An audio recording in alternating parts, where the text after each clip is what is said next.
Hello mga kabibig! Welcome back sa ating bagong YouTube channel. Ito na ang ating pag-uusapan ngayon. May namumuo daw na away ni General Torre at John Vic Remulla.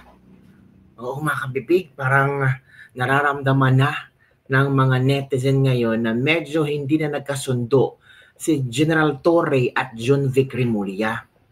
Ang napansin ng mga tao, yung mga alam mo na, may nakapansin dito na si Ramon Tulfo. Sabi ni Ramon Tulfo mga kabibig, talagang lumaki ang ulo ni PNP Chief Nicolas Torre dahil sa kanyang katanyagan. Di niya kinikilala ang kanyang mga bossing sa Napolcom. Nangyari, may something awayan ba sa Napolcom? Inalis niya sa pwesto si Colonel Jonathan Abilia, Deputy Chief ng PNP K9 Unit dahil dinala nito sa Napolcom ang malnourished na asong si Kobe Bryant sa tanggapan ni Napolcom Vice Chairman and CEO Ralph Kalinisan. Ang pagdala ni Abilia kay Kobe ay dahil sa utos ni Kalinisan. Napahiya tuloy si Torre dahil ibinalik ng Napolcom si Abilia sa K9 unit bilang hepe nito. So bali si Torre ngayon ay nagmamagaling. Bali si Torre ngayon ay parang very confident, tumaas ang level ng confidence at naging hambog, sabi ng mga netizen. Ngayon naman mga kabibig ay parang merong hidwaan sina General Torre at saka si John Vic Remulla mga kabibig. Ano nangyari? Ito kasi nangyayari kabibig tungkol sa mga nilaglag o natanggal sa pwesto. So, makinig tayo sa isang report kung saan sinasabi dito ang rason kung bakit magkagulo ito. Parang sino kaya ang pwedeng patanggalin ni BBM? Si Torre or si John Vic Remulla? Let's watch this. Lumaki na raw ang ulo ni PNP Chief Nicolas Torre kaya hinarang ng Napolcom ang balak nitong balasahan sa police force. Agad namang nakahanap ng kakampi ang Chief PNP. Ang detalye sa agenda report. Lumaki ang ulo ni Torre. Ni Francis Fove. Fame apparently got into PNP Chief Nicolas Torre's head that he has become arrogant. Yan ang matalim na laman ng FB post ng mamamahayag na si Ramon Tulfo. Kaugnay sa exclusive report ng Billionario News Channel kagabi na pagpapawalang bisa ng Napolcom sa reshuffle sa ilang opisyal ng PNP na ipinatupad ni Torre kamakailan. Sabi ni Tulfo, ang Napolcom resolution ay para ipakita kay Torre na lumalaki na ang ulo niya. Naging tanyag at darling of the media raw kasi si Torre dahil sa paghuli at pagsuko niya kay FPRRD sa ICC. Halata raw na nakalimutan ng Chief PNP na boss niya ang mga commissioner ng Napolcom sa pangunguna ni DILG Secretary John Vic Remulla. Hinay-hinay lang Chief ang pagtatapos ni Tulfo. Nag-ugat ang resolusyon sa pagpalit ni Torre sa pwesto sa second highest position sa PNP o ang Deputy Chief for Operations na si Lieutenant General Bernard Banac mula kay Lieutenant General Jose Melencio Nartates Jr. na napunta naman bilang area commander sa Western Mindanao. Basa raw dito ng mga nasa loob ng organisasyon, isang uri ng demotion. Dati nang sinabi ng PNP na ang revamp ay bahagi ng strategy para palakasin ang leadership sa ilang lugar na pinatututukan ng Pangulo at nabanggit pa sa kanyang ika-4 na zona. Pero nabaliwala raw ng resolusyon ng Napolcom.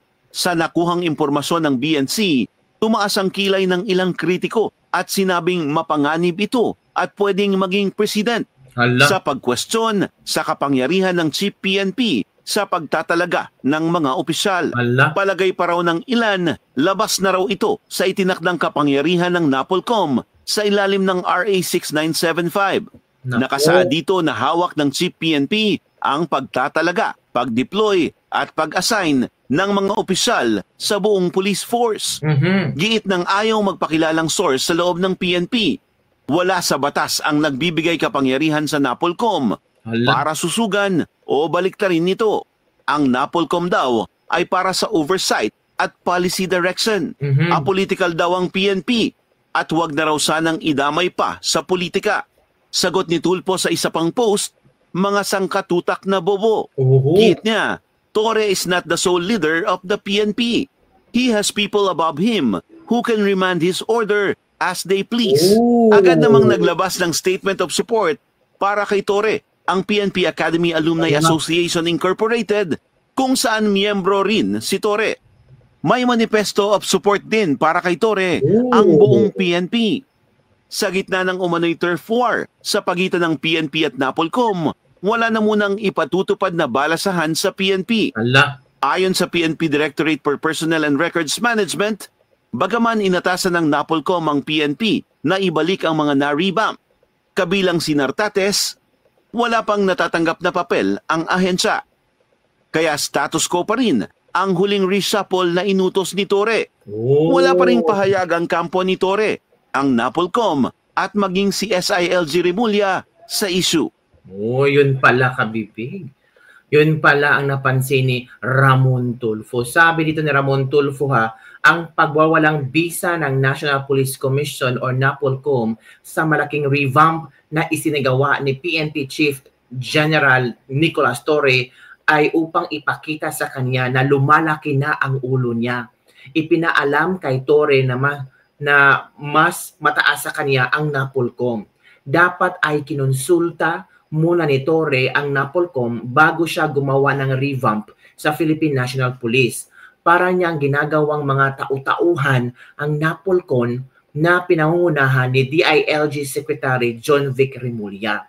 Fame apparently got into Torre's head that he has become arrogant. Naging arrogante si Torre. The PNP chief obviously forgot that his bosses are the commissioners of the NAPOLCOM, headed by Secretary Remulla as ex-officio chief, and Ralph Calinisan as chief executive officer. Naging tanyag at darling ng media si Torre dahil sa paghuli niya kay dating Pangulong Digong by virtue of an order from the International Criminal Court.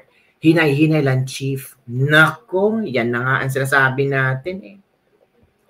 Hinay-hinay lang, kagat-kagat sa kanilang sarili. Kinagat na. Kagatin mo pa. Nako. Ito ba, kabibig, ang isang balita tungkol dyan. Marami palang nangyayari no, hindi natin alam no, na medyo there's something wrong na sa kanila ni nag-away-away na pala sila. Mag-away kayo kung sino ang mas powerful sa inyo. Ito pa. 18 police regional directors nagkaisa sa pagsuporta kay General Torre sa gitna ng utos ng NAPOLCOM na bawiin ang ipinatupad na paggalaw sa matataas na opisyal ng PNP. Si Brigada Kath Austria sa detalye, ibrigada mo. Brigada! Live report! Nagpahayag ng pagkakaisa at suporta ang lahat ng director ng 18 regional offices ng Philippine National Police para kay PNP Chief General Nicolas Torre III kasabay ng inilabas na utos ng National Police Commission na bawiin ang ipinatupad na revamp sa hanay ng pulisya. Batay sa NAPOLCOM Resolution 2025-0531 na inilabas nitong August 14. Iniutos ang pagbabalik ni Lieutenant General Jose Melencio Nartates Jr. bilang Deputy Chief for Administration at Lieutenant General Bernard Bonac bilang Area Police Command Western Mindanao Commander. Ang kautosang ito ay magbabaliktad sa naunang utos ni General Torre noong August 6 kung saan inilipat si Nartates bilang APC Western Mindanao Commander at si Bonac naman bilang Deputy Chief for Administration, ang ikalawang pinakamataas na posisyon sa PNP. Bagamat hindi tuwirang binanggit ang NAPOLCOM order, lumagda ang lahat ng 18 regional directors sa isang manifesto of support para sa line of authority at sa pamumuno ni General Torre.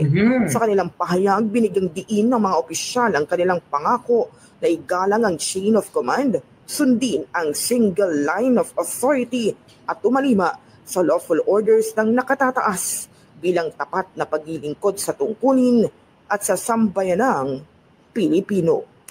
In the heart of changing lives, ako, si Rick. So yun pala, kabibi. May may something wrong talaga.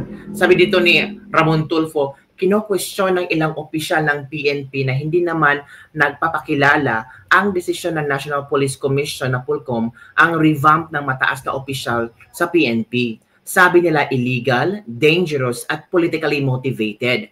Ang utos ng NAPOLCOM na i-revoke ang revamp sa PNP na isinagawa ni General Nicolas Torre. Mga sangkatutak na bobo. You're a bunch of dollars and ignoramuses. What's illegal, dangerous, and politically motivated about the NAPOLCOM decision putting Torre in his place?